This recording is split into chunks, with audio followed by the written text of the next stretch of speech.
Okay, so hello, we are back again. Let's do a question under perpetuity. So what is perpetuity? So perpetuity is just a constant stream of cash flows without the end.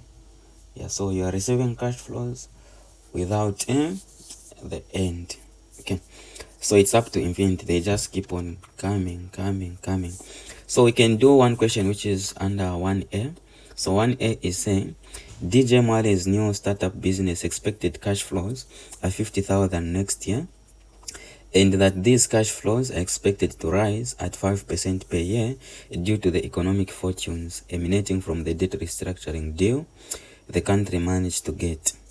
As the CEO, Mr. Mwale thinks that the appropriate discount rate is 11% and that the cash flows will be pouring into the business indefinitely. Calculate the present value of the cash flows. Okay, so analyzing this question, perpetuity, we have what we call growing perpetuity and just perpetuity. So for growing perpetuity is a situation where your cash flows are not constant. Let's say if this year you are receiving 50 pin, the next year 60, the other year 70, the other year 80. So that's growing perpetuity because your cash flow is not constant, it keeps on increasing. So according to the question, what we have here, it's growing perpetuity. So now, what is the formula for finding growing perpetuity?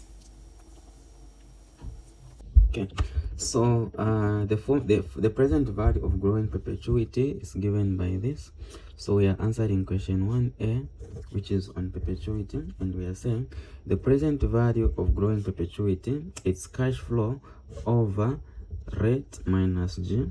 Okay, so C stands for the cash flow that you have, R stands for the discount rate or the interest rate, then G stands for a percent at which your cash flows are growing. So from our question A, our cash flow is 50,000, then our rate is 11%, which we can say 0.11 in terms of decimal points. Then our G, which is our growth rate, we have been told that it's going to be growing by 5% annually. So, which is 0.05. Okay. So we can replace what we have, our cash flow, we are saying it's 50,000, then over our rate is the 0.11 minus 0.05, which is our G. Then we can subtract what is down. So when I use a calculator, when I subtract what is down, it's giving me 0.06. Okay, so from 0.06, when I divide into 50,000, it's giving me 800,000. So 33.3. So this is our present value.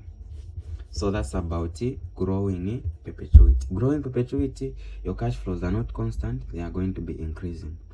Then I can find an opportunity to give an example of another perpetuity where the cash flows are not growing. Maybe let me say, let's assume you are to deposit 100,000. You are to deposit 100,000 each year without ending at an interest rate of 20%. So you are depositing 100,000 without ending at an interest rate of 20%. Then they tell you to find the present value. So the present value of this perpetuity, the formula for finding the present value when the cash flow is not growing, is just constant, the 100 pin, it's given by this. So present value is equal to cash flow over the rate. Okay, so cash flow, we have been told that it's 100 pin, which is being there per year. Then our discount rate is 20%, 0.02. So we can divide 100 pin by 0.02 on the calculator, which is just giving us 500,000. So that's how we find the perpetuity that is not growing.